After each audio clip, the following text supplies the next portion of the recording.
Would you believe that this guy thinks he carries the act?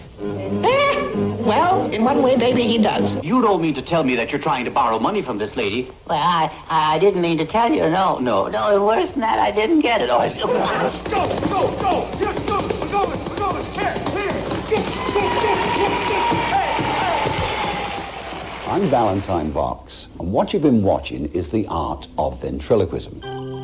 Ventriloquism as an entertainment is a fairly recent development, going back 300 or 400 years. But as a practice, ventriloquism goes back literally thousands of years. Long before ventriloquism became an entertainment, it was part of a mystic divining practice engaged by ancient diviners to imitate the departed spirits of the dead. These ancient diviners would claim that the departed spirits dwelt in their stomach, and they would talk to these spirits, which were heard to answer them. Consequently, they were called ventriloquists. In the Bible, there are several references made to this kind of divining, and none more renowned than the Witch of Endor. It was in the tiny hamlet of Endor some 3,000 years ago that Saul, the first king of Israel, arranged a seance with a witch to raise the voice of the dead prophet Samuel. Whom shall I bring you up? Bring me up Samuel. During the Middle Ages, when witch hunting had spread like a disease throughout Europe, ventriloquism is often mentioned as part of the ritual of witchcraft.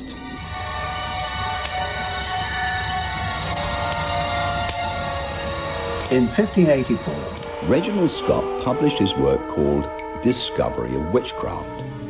Scott also devoted a whole chapter to ventriloquism, and while he didn't explain how it was done, he did explain it as vocal trickery. It wasn't until the 17th and 18th century that ventriloquism finally emerged as an amusement. Novel entertainers of that time were often seen performing in pubs, or at fairs, or at races, or on the streets. There were dancers, singers, acrobats, clowns, magicians, fire eaters, sword swallowers, and of course, ventriloquists. Tonight and every night, Mr. Joseph Askins, one of those rare phenomena endued with the gift of ventriloquy.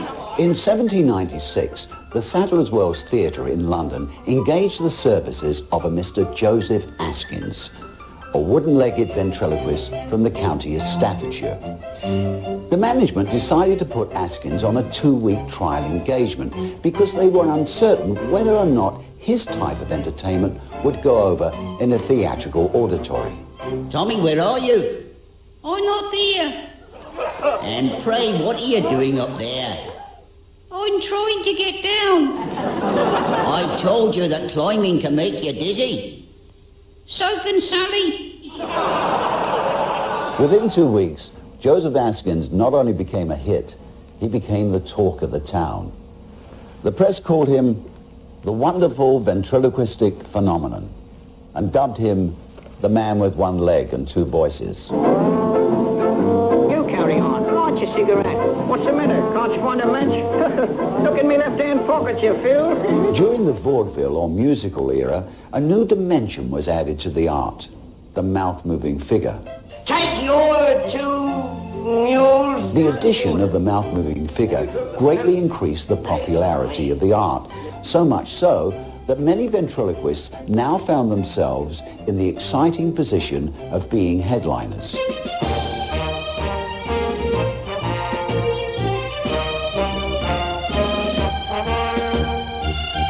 In the 30s, the comedy team of Edgar Bergen and Charlie McCarthy became the most famous ventriloquial duo in history. Hey, Dave. What do you want now? Doesn't that thing ever pinch your stomach? Will you be quiet? I can't hear myself play. You lucky devil. Now look here, dead end. I'll have you know I'm very well liked. In fact, I grow on people. Oh, a wart.